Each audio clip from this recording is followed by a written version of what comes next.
हरियाणा कृषि विश्वविद्यालय हिसार से गेहूं वैज्ञानिक डॉक्टर ओम प्रकाश बिश्नोई जी हमारे साथ में हैं। लगातार किसानों के टच में रहते हैं और गेहूं के बारे में वैज्ञानिक जानकारी लगातार किसानों के पास में पहुंचाते रहते हैं किसी ना किसी माध्यम से। तो आज फिर डियर किसान के थ्रू किसानों के साथ में जुड़े हैं, इनसे बात करते हैं। किसान क्या करते हैं सर, जो खरपतवार नाशक दवाइयाँ आती हैं जब बालियां निकलने लगती हैं उस टाइम तक डालता रहता है, तो सही समय क्या होता है खरपतवार नाशक का छिड़काव करने का? अगर बाद में करता है तो उसके क्या साइड इफेक्ट देखने को मिलते हैं? थोड़ा सा इस बारे में बताइए विस्तार से। सभी किसान भाइयों को नमस्कार। मैं डॉक्टर ओम प्रकाश बिश्नोई, गेहूं वैज्ञानिक चौधरी चरण सिंह, हरियाणा कृषि विश्वविद्यालय हिसार। आज वीर किसान से प्रवीण जी हमारे पास आए हुए हैं और जिस तरह अभी जो इन्होंने ज्वलंत मुद्दा जो उठाया है कि किसान भाई जो है देर तक जो है खरपतवार नाशी का प्रयोग करते रहते हैं, प्रॉपर समय पे ना करने से जानकारी के अभाव में उनको जो है आर्थिक नुकसान भी होता है और कई बार जो है उनकी फसल जो है पूरी तरह से चौपट हो जाती है। इसके विषय में आज ही जो हमारा एक लेख भी जो है अखबार के अंदर जो है भास्कर का जो पेज है उसके अंदर आज आया हुआ है, जिसमें हमारे कुलपति महोदय डॉक्टर BR कंबोज जी ने भी और हमारे director research doctor Rajveer Garg ने भी और सब ने जो है इसके ऊपर पूरा दबाव दे के वैज्ञानिकों के थ्रू कहा है कि आप मतलब ज़्यादा से ज़्यादा जो है इन्फॉर्मेशन ज़मींदारों तक पहुंचाओ, ताकि जिससे जो है ज़मींदारों का खरपतवारों की वजह से आर्थिक नुकसान ना हो। तो इसके लिए मैं सबसे पहले किसानों को कहना चाहता हूं कि खरपतवार नाशी का प्रयोग जो है, दो तरह के खरपतवार होते हैं, चौड़ी पत्ती वाले खरपतवार भी हैं, संकरी पत्ती वाले खरपतवार भी हैं। और इनको कंट्रोल करने का, इनको नियंत्रण करने के दो तरह के तरीके हैं। एक तो बिजाई के तुरंत बाद स्प्रे करके आप कर सकते हो, एक बिजाई होने के बाद जब पहला पानी लगता है उसके बाद शुरू होती है उसको नियंत्रण करने का तरीका। जो बिजाई के तुरंत बाद वाला है वो सबसे पहले बता देता हूँ। जिस तरह आपने बिजाई कर दी गेहूं की, खेत के अंदर अच्छी नमी है, चाहे आपने सीड ड्रिल से बोया है, चाहे आपने छिट्टा विधि से बिजाई करी है, तो खरपतवार कम उगे, इसके लिए हमारी जो है सिफारिश की गई है कि पेंडिमेथिलिन जो दवाई आती है, स्टॉम्प के नाम से जो आती है, वो 1.5 से 2 लीटर प्रति एकड़ आपने 125 से 150 लीटर पानी में आपने इस्तेमाल करनी है। पेंडिमेथिलिन 2 लीटर क्यों डाले, 1.5 लीटर क्यों डाले? 2 लीटर तो जो ज़मीन डक्कर ज़मीन है, जिसको कले मिट्टी बोलते हैं, जो हेवी सॉइल है, उसके लिए 2 लीटर प्रति एकड़ आपने इस्तेमाल करनी है। सैंडी सॉइल है, लाइट सॉइल है, उनके लिए 1.5 लीटर में भी आपका काम चल जाएगा। इसके साथ में हमने एक अवकीरा नाम की दवाई भी आती है जो 60 ग्राम की आती है, उसको भी मिला देते हैं। अगर पेंडिमेथिलिन अकेली स्प्रे करते हैं तो उससे 50% जो है खरपतवार नाशी का नियंत्रण होगा। अवकीरा साथ में मिला देते हैं तो 80% तक जो है आपका खरपतवार का नियंत्रण हो जाएगा।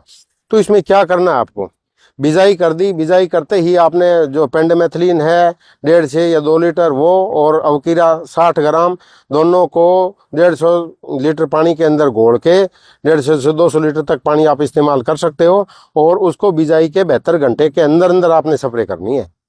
बिजाई आज करी है तो 72 घंटे के अंदर अंदर आपने इसको स्प्रे कर देनी है। तो उससे क्या है कि आपका जो इनका जमाव ही नहीं होगा, 80% आपका कंट्रोल हो जाएगा। जहाँ इसके अंदर जो रेजिस्टेंस डेवलप होगी, जहाँ पे जो कंडाई है, ये जो आपका जो है जंगली जई है, गुली डंडा है, ये जहाँ पे मरना ख़त्म हो गया है दवाइयों से, उसके लिए प्री इमरजेंस बिजाई से तुरंत बाद जो स्प्रे करनी है वो बहुत ज़रूरी है। उसके बाद ऊपर वाली अलग करनी पड़ेगी उनके लिए, वरना सामान्य तौर पर जो बिजाई के बाद वाली ही करते हैं। तो उसके लिए 2 तरह के खरपतवार नाशी हैं।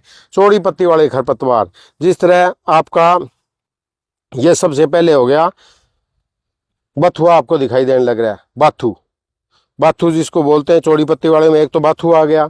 बाथू के बाद आपका पालक वाला जो घास है चौड़ी पत्ती वाला में, एक तो आ गया बाथू, ये आपकी कंडाई आ गई है, और ये आपका गजरी घास भी आ गया है, कृष्ण नील आ गई है, और पालक वाला घास है इसके अंदर मेरे साथ ही है, और एक ये जो है हिरणखुरी बेलड़ी जिसको बोलते हैं वो भी है, प्रॉब्लमेटिक वीड बोलते हैं इसको, समस्या पैदा करने वाला है। क्योंकि जब कटाई करते हैं तो बालियों में उलझ जाता है, कटाई सही ढंग से नहीं होने देता, तो ये प्रॉब्लमेटिक वीड बोलते हैं इसको।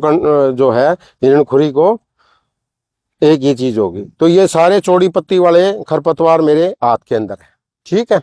चौड़ी पत्ते वाले खरपतवारों को कंट्रोल करने के लिए दो तरीके हैं आपके स्प्रे करने के। एक तो आप 2,4-D का इस्तेमाल कर सकते हो, दूसरा इसके अंदर अलग्रिप कर सकते हो, तीसरा एफिनिटी है। 3 तरह की दवाइयाँ हैं। 2,4-D है वो सामान्य तौर पर 200 से 250 ग्राम जो है 2,4-D है 100 से 150 लीटर पानी में घोल के आप स्प्रे कर दो तो बाथू खरबा ये जो है बाथू हो या और पालक ये चीज़ें आपकी कंट्रोल हो जाएंगी। अगर आपके कंडाई है और ये कंट्रोल नहीं हो रही है तो उसके लिए इसकी डोज को डबल करना पड़ेगा। 250 की बजाय 500 ग्राम के आसपास जो है 2,4-D इस्तेमाल करनी पड़ेगी, या फिर इसको आपने एफिनिटी जो दवाई आती है 20 ग्राम की जो पुड़ी आती है प्रति एकड़ की, उसको 100 लीटर से 150 लीटर पानी में घोल के स्प्रे करनी है। और गजरी है, कृष्णनील है, और आपकी ये जो हिरणखुरी है ये भी आपकी उसकी एफिनिटी से ही ख़त्म होगी। तो जहाँ पे एफिनिटी है वहाँ पे ये कर सकते हैं। लेनफिडा नाम की दवाई आती है जिसके अंदर दोनों तरह के जो है साल्ट होते हैं, उससे भी अच्छी कंट्रोल हो जाती है। तो ये सारी इस तरह की चीज़ें हैं जिनसे आप कंट्रोल कर सकते हो। अब एक तो तरीका चौड़ी पत्ती वालों का हो गया, दूसरा हो गया संकरी पत्ती। संकरी पत्ती में आपका एक तो जंगली जई है, दूसरा आपका है उसके अंदर है गोली डंडा, वो चीज़ आता है। तो ये आपकी संकरी पत्ती वाला जो है जंगली जई का है, 3 से 4 पत्ती हो उस टाइम आपने स्प्रे करनी होती है। तो ये स्प्रे जो करते हैं वो पहला पानी दे दिया 21 दिन पे, 21 दिन के बाद 7 दिन के बाद 72 आगे 30-35 दिन में तैयार हो जाती है ज़मीन। 30-35 दिन पे आपने ये स्प्रे करनी है, ज़्यादा से ज़्यादा 40-45 दिन। तो चौड़ी पत्ती वाले खरपतवार की स्प्रे अपने अलग करनी है, संकरी पत्ती वाली अलग करनी है। संकरी पत्ती में कौन कौन सी दवाइयाँ आप इस्तेमाल कर सकते हो? संकरी पत्ती में आपका एक तो ये जंगली जई होगी और आपका गुली डंडा हो गया। तो ये चीज़ें सारी जो है संकरी पत्ती वाले आते हैं। तो संकरी पत्ती के अंदर आप टॉपिक का इस्तेमाल कर सकते हो, आप उसके अंदर एक्शियल का इस्तेमाल कर सकते हो, और भी दवाइयाँ एटलांटिस है और टोटल है, दोनों मिक्स टाइप के आते हैं जिसमें खरपतवार उनका भी स्प्रे कर सकते हो। लेकिन जिस तरह टोटल आप स्प्रे करते हो तो उससे क्रॉप एक बार दबती भी है। स्प्रे आपने कर दिया तो उसके बाद क्रॉप एक बार दब जाती है, तो उसको रीगेन करने के लिए घबराने की जरूरत नहीं होती। थोड़े बहुत पत्तों पे दाग भी आ जाएंगे, जलने की चीज़ लगती है, लेकिन ठीक हो जाती है वापसी। अगर फिर भी जमींदार का लगता है कि मेरी फसल में तो नुकसान हो रहा है तो वो जिंक यूरिया की स्प्रे कर सकता है। 500 ग्राम जिंक सल्फेट 21% वाली 2-2.5 किलो यूरिया 100 लीटर पानी में घोल के आप स्प्रे कर दोगे तो थोड़ा सा उसका रीगन हो जाएगा। और नए नए प्रोडक्ट भी हमारे आए हुए हैं, जिस तरह सगुन है, एशियम है। लेकिन ये जो 2-3 दवाइयाँ जो सगुन और एशियम जो मैंने बताई है, उनके अंदर आपको ध्यान रखना है कि खेत के अंदर नमी ज़्यादा ना हो। ज़्यादा नमी वाली जगह आपने अगर इनमें स्प्रे किया तो इसके अंदर जो है टॉक्सिसिटी इफेक्ट आने का भी खतरा रहता है। तो वहाँ पे थोड़ा सा आप प्रॉपर जो हमारे खरपतवारनाशी पे जो काम कर रहे हैं वैज्ञानिक, जिस तरह डॉक्टर टोडरमल हैं वो इस पे बहुत अच्छा काम करते हैं। डॉक्टर भगत सिंह हैं एग्रोनॉमिस्ट हमारे साथ हैं, उनसे भी आप पूछ के ले सकते हो, हमारे ई मौसम ग्रुप में भेज सकते हो। लेकिन आखिरी मेरी इसके अंदर सलाह किसानों की यही है कि दोनों तरह के खरपतवार करने के बाद पूरी मात्रा आपने इस्तेमाल करनी है, और जिस तरह का नोजल बताया गया है फ्लैट नेट जोड़ लो उसका इस्तेमाल करना चाहिए, ताकि इधर उधर दवाई ना छिड़के, सही उसके ऊपर प्रॉपर तरीके से इस्तेमाल हो जाए।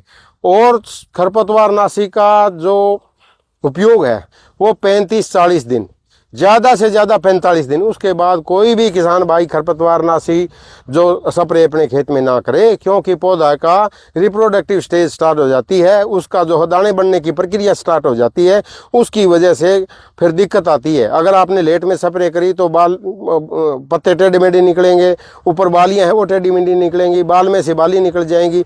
अगले 80-85 दिन पर अगर आपने स्प्रे कर दी तो उन बालियों के अंदर दाने भी नहीं पड़ेंगे। तो इसलिए किसानों को सलाह दी जाती है कि 40-45 दिन के बाद अगर कोई इसके अंदर दिक्कत है खरपतवार की तो चाहे हाथ से निकालें या उनके अंदर खड़े हैं तो खड़े रहने दें, नहीं तो अगर दवाई डाल कर आप नुकसान करोगे तो वो बहुत बड़ा नुकसान हो जाएगा। पीछे हमने जो है करनाल के अंदर 4-5 एकड़ के अंदर बिल्कुल भी गेहूँ नहीं, सारे दाने खत्म हो गए थे। मंगाड़ी गाँव है हिसार के पास, 20 किलोग्राम भी नहीं हुआ एक जमींदार के, उसने 85 दिन बालियाँ निकलते समय स्प्रे कर दी। तो दुकानदार का काम है दवाइयाँ बेचना, लेकिन आपने सावधानी पूर्वक उनको इस्तेमाल करना है। हमारी सलाह ले सकते हो, हमारी मौसम ग्रुप से जुड़ के ले सकते हो। यूनिवर्सिटी के अंदर हमारी फ़ोन नंबर है, वहाँ से सुविधा ले सकते हो। 4 नंबर गेट पे टिक पे वहाँ पे हमारे वैज्ञानिक बैठे रहते हैं। तो सारा जो है हमारा कुलपति महोदय के निर्देश अनुसार सारे वैज्ञानिक जो है किसानों की सेवा के लिए तत्पर हैं, और आप ज़्यादा से ज़्यादा इनकी सेवाओं का लाभ उठाएं और अपनी आमदनी बढ़ाएं, ताकि हमारा जो आर्थिक स्तर जो है हमारे किसानों का ऊपर उठे और ज़्यादा से ज़्यादा देश और प्रदेश तरक्की करे। धन्यवाद।